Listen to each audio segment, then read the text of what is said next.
to you. He did everything to help you. How could you do this? How could you do this?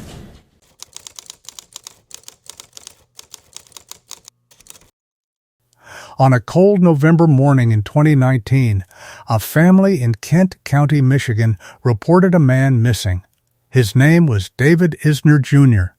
He was 34 years old. He had 3 children. He was, by every account, a generous and gentle man who loved spending time with his family. Police went to the apartment David shared with his roommate and longtime friend, George Yzaguirre.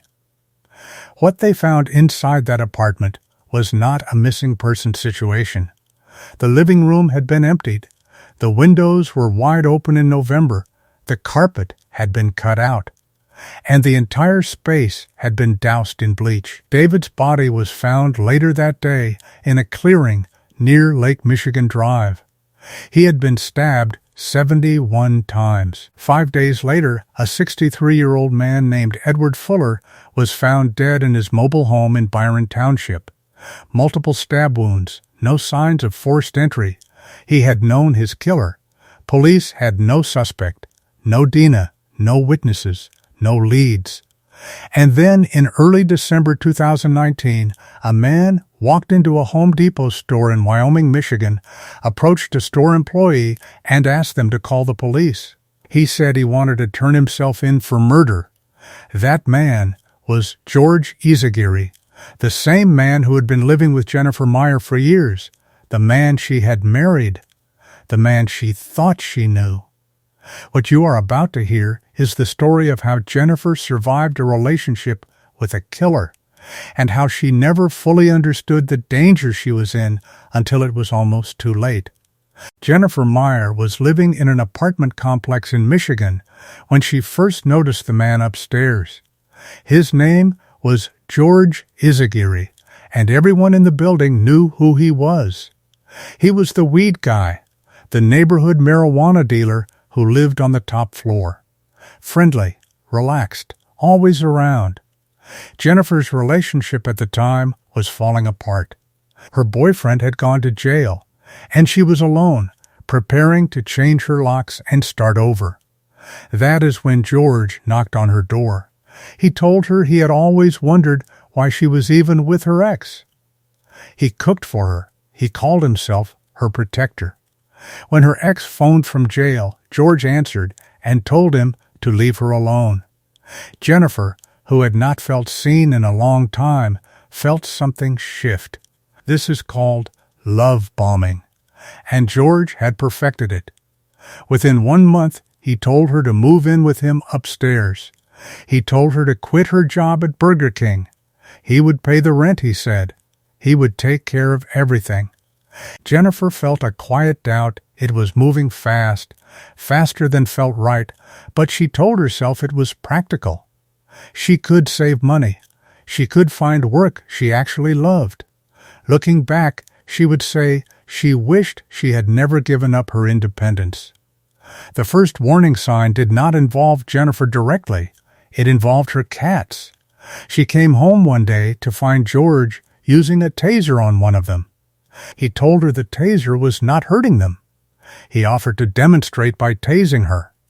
He told her the cats did not belong inside and should be released into the woods. Jennifer begged him to let her keep them. He made clear that if she did not get rid of the cats, she could find somewhere else to live. She let the cats go.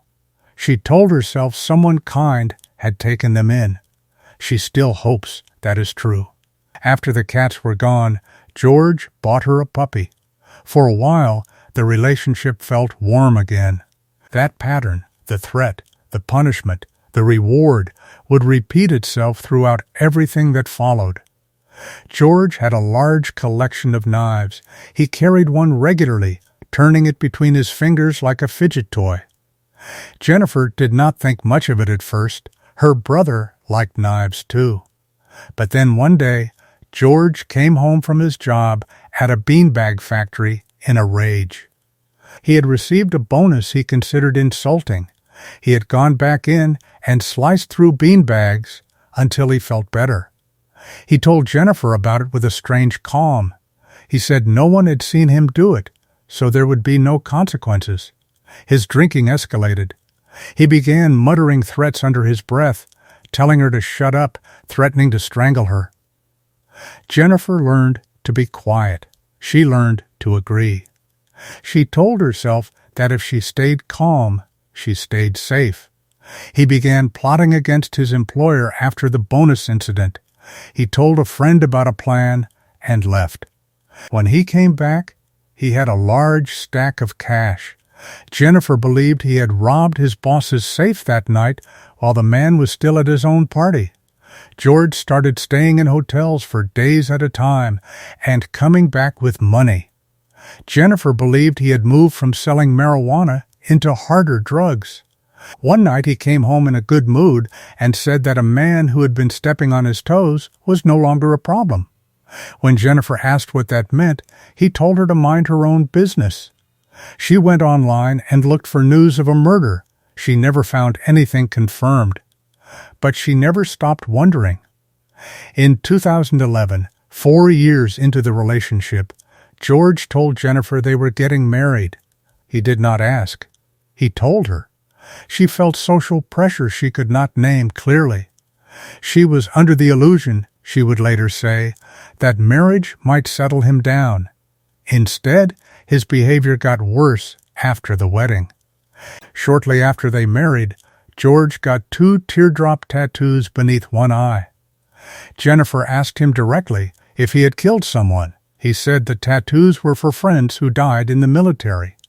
He said he had waited until after the wedding so they would not appear in the photographs. Then he told her that he did not care if people thought he was a murderer.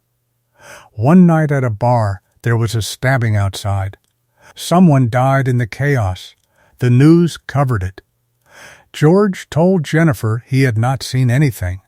He told her to turn off the television. He got angry. She turned it off. We will come back to those teardrop tattoos, because what George said at a gas station about them changes everything you think you understand about this case. By the time David Yzaguirre moved into the apartment, Jennifer had already built a quiet survival strategy around George. Stay agreeable. Stay calm. Do not push back. David was going through a difficult breakup. He needed somewhere to land, and George offered him a room. His rent money helped cover their expenses. Jennifer liked David immediately. She described him as sweet and generous. Whenever George and David argued, and they did argue, David was the one who backed down. Jennifer considered David her closest friend in that apartment. He stuck up for her. She would think about that later, about what it meant that the person she felt safest around was the person George killed first. By late 2019, Jennifer had finally found the strength to leave.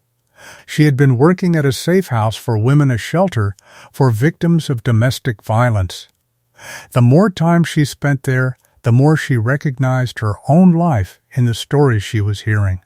One day she understood, with a clarity she had not allowed herself before, that maybe she should be in a safe house too. She moved out. She left her dog behind with George and David, intending to collect it when things settled. George owed her money for a phone bill she had paid. They met at an ATM so he could pay her back. He arrived with a pile of cards, card after card, that would not work. Jennifer watched him grow more and more frustrated. She realized, with a slow creeping dread, that he did not seem to know that you could not use stolen credit cards without a PIN. She took the money he gave her. She feared it was stolen. She feared the people whose cards he had might not just have been robbed. She did not call the police that day. She told herself she was not sure. She told herself she had no proof. That detail, the moment at the ATM, is one of the things Jennifer has had to live with since. About a month after that meeting, she could not reach either George or David. She tried both of them. Nothing. George's mother told her she had last seen him at Thanksgiving. He had a gun. He seemed depressed. One of David's friends contacted Jennifer. David had not shown up to a family gathering. George had told the friend that David had gone on a trip. Jennifer knew David. David would not go on a trip without telling his family. She called the police and said she needed to report her husband missing and collect her dog from the apartment. The officer on the phone told her she could come to the address, but that the apartment was a crime scene. When Jennifer arrived at the building, investigators were already there. Before she could go inside, they told her they needed to search the apartment first. She stood outside and told them everything she had been holding for years: the drug dealing, the robberies, the temper, the knives. She said she finally felt the weight come off her. Then the door opened, and she walked in. The apartment smelled heavily of bleach. The living room had been emptied out completely. The windows were open in the middle of winter. The carpet had been cut out from the floor. She got her dog and left. The next morning, Jennifer turned on the news and heard what George had done. On November 28, 2019, George Yzaguirre had waited for David Isner to fall asleep. Then he stabbed him 71 times. He cleaned the apartment. He cut out the carpet. He bleached every surface. He then drove to Byron Township and went to the home of 63-year-old Edward Fuller, a man described by his community as a stand-up human being who hated seeing anyone around him sad. Fuller lived alone in a mobile home at Pennacade Village Mobile Home Park. There were no signs of forced entry at his home. He had opened the door for George. He knew him. George stabbed Edward Fuller multiple times and then took his credit cards. Surveillance footage would later show George attempting to use those cards at local businesses. In the days that followed, the same cards Jennifer had watched him struggle with at the ATM. He then disappeared for several days. And then, in early December 2019, he walked into a Home Depot in Wyoming, Michigan, and told an employee to call the police. He wanted to confess. But here's the question nobody has fully answered. Why those two men? Why David, who had been his friend for years? Why Ed Fuller, who by all accounts had no conflict with George? The answer, when it finally came, was more chilling than anyone expected. When West Michigan investigators first responded to the report of David Isner Jr. missing, they had almost nothing to work with. A family had not heard from him. His phone went unanswered. Welfare checks at the Kentwood duplex he shared with George Yzaguirre revealed signs of a struggle, but no body, no witness, and a crime scene so thoroughly cleaned that initial forensic efforts turned up little. His vehicle was found abandoned nearby. That alone elevated the concern. People do not abandon cars voluntarily when they are simply taking a trip. Later that day, following a tip, investigators located David's body in a clearing near Lake Michigan Drive. The brutality of what they found stunned even experienced detectives. He had been stabbed 71 times. 5 days later, on December 3rd, a second call came in from Byron Township.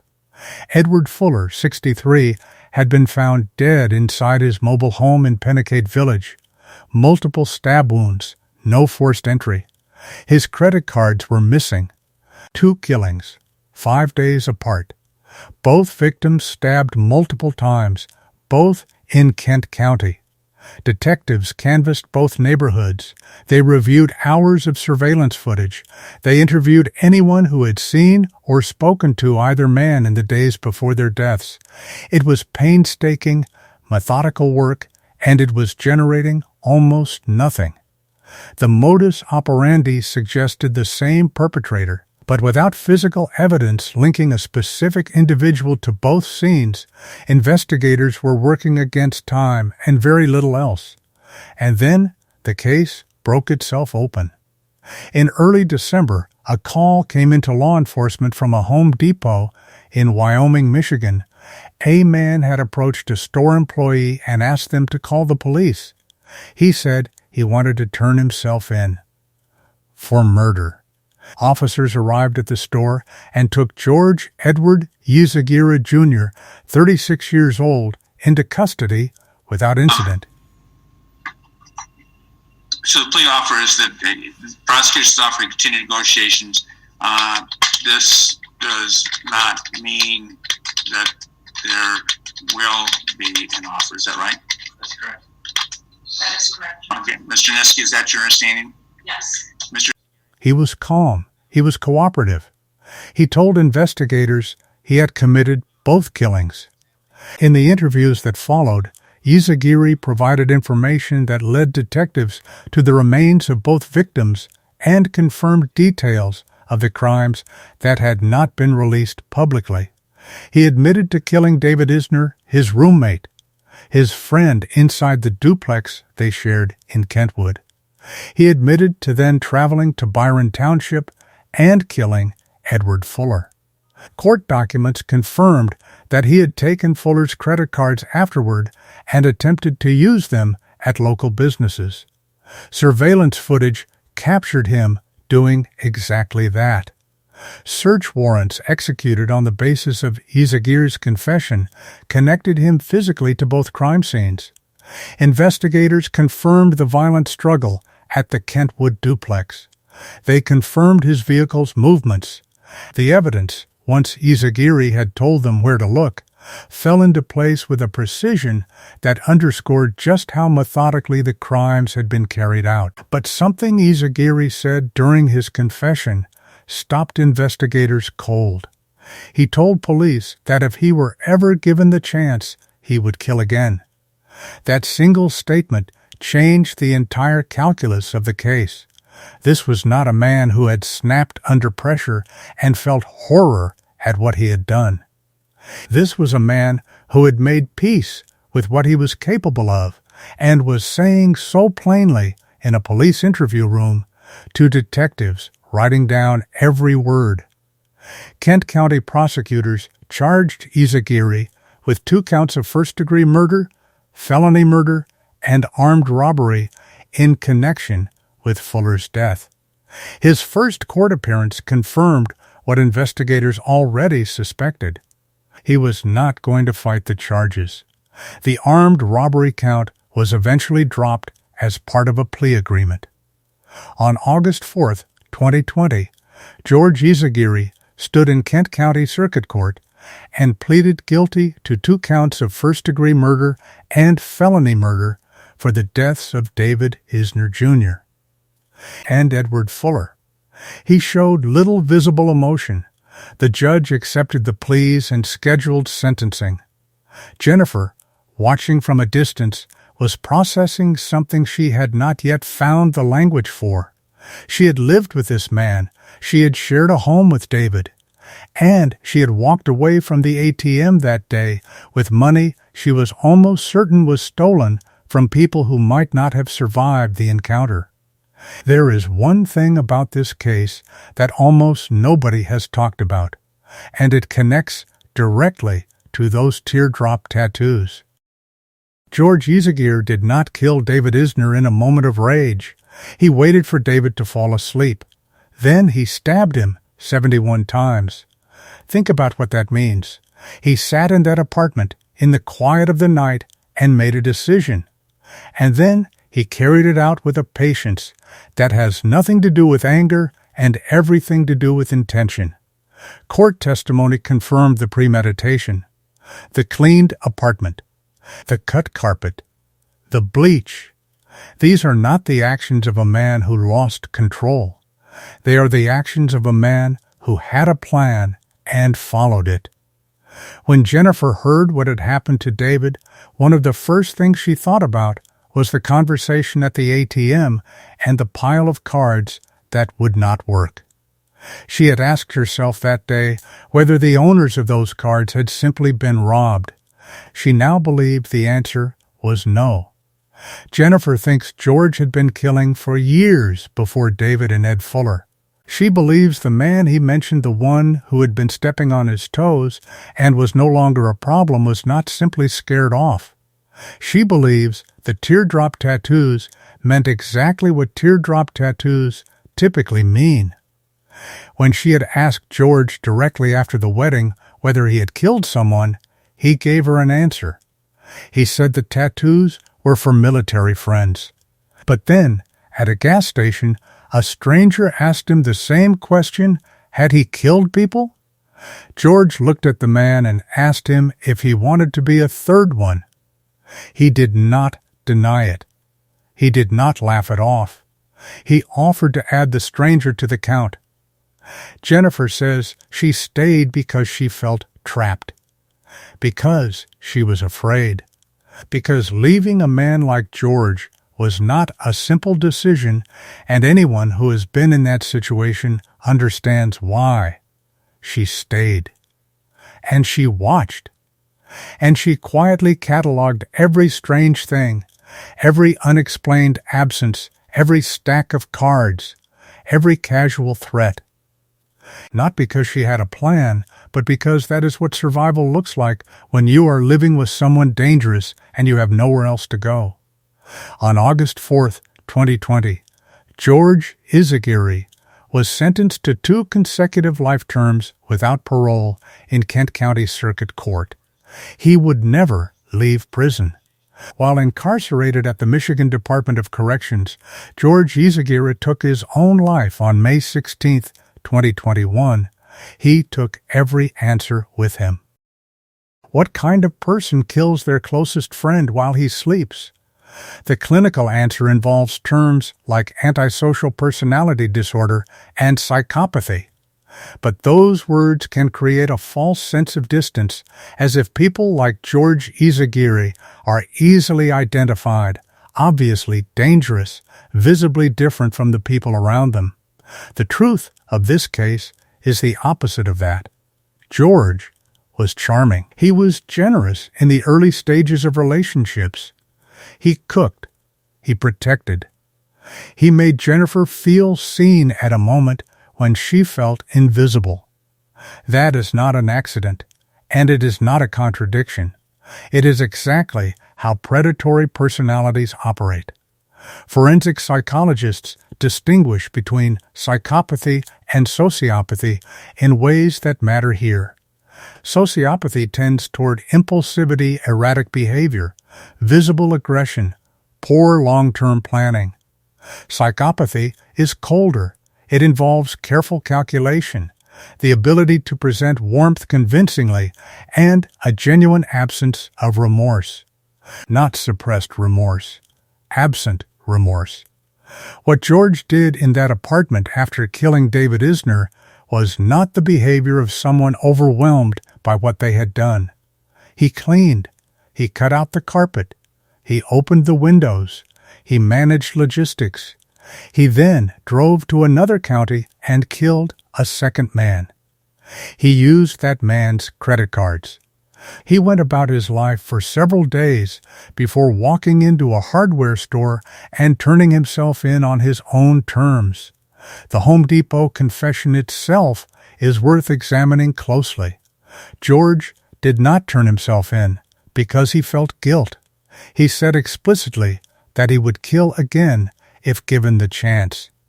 He turned himself in for reasons that remain somewhat opaque, but the act of walking in and confessing is consistent with a personality that needed to control the narrative of its own capture. He chose the moment. He chose the setting. He chose the terms. Jennifer's experience maps almost exactly onto what researchers describe as the coercive control cycle in abusive relationships.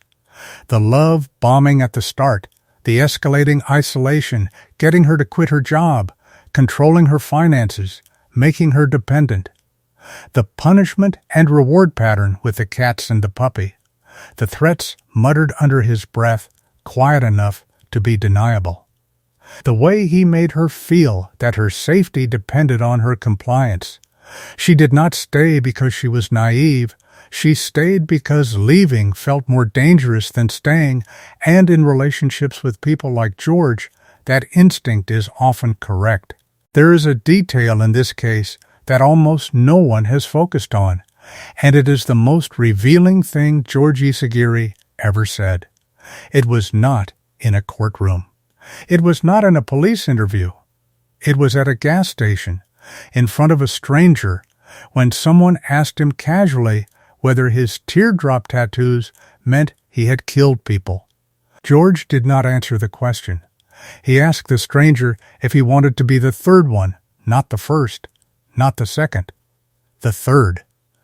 If George's account of the tattoos was true, that they represented military friends, the number would have been 0. He would have said there was no one to add to the count because the tattoos were memorial, not tally marks. He did not say that. He said third. Jennifer has said publicly that she believes George killed at least one other person before David Yzaguirre and Edward Fuller. She believes the man, who was supposedly no longer stepping on his toes, did not simply move away. She believes there are answers that died with George in that Michigan prison in May 2021. And she is probably right. George Yzaguirre was sentenced to 2 consecutive life terms without the possibility of parole on August 4, 2020, in Kent County Circuit Court, Michigan. The judge accepted his guilty pleas to 2 counts of first-degree murder and felony murder for the deaths of David Yzaguirre Jr. and Edward Fuller. He entered the Michigan Department of Corrections and, by all public accounts, showed no remorse. He continued to contact Jennifer from prison. He called repeatedly. She refused every call. He wrote her a letter telling her that he would always think of her and that there was nothing she could do to stop that. He tried to prevent her from filing for divorce. She filed anyway. On May 16, 2021, George Yzaguirre died by suicide in prison. He was 37 years old. Jennifer's public response was not the grief of a widow. It was something more complicated and more honest. She said she thought he should have done it sooner, before David Yzaguirre and Edward Fuller had to die. She said his suicide denied justice to the victims' families, who deserved to see him face consequences every remaining day of his life. And she said without hesitation that the world is safer without him in it. The families of David Yzaguirre Jr. and Edward Fuller were left to process the loss of 2 men who had done nothing to deserve what happened to them. David had 3 children. He was 34 years old. He had moved in with a friend who needed rent money and called him trustworthy. Ed Fuller was 63, beloved in his community, a man who opened his door to someone he knew. Jennifer Meyer appeared on Investigation Discovery's Evil Lives Here, Season 12, Episode 1, titled He Should Have Died Sooner, which aired in 2022. She has spoken publicly about the warning signs, about the ways she minimized what she was seeing, and about the long shadow the relationship has cast on her life since.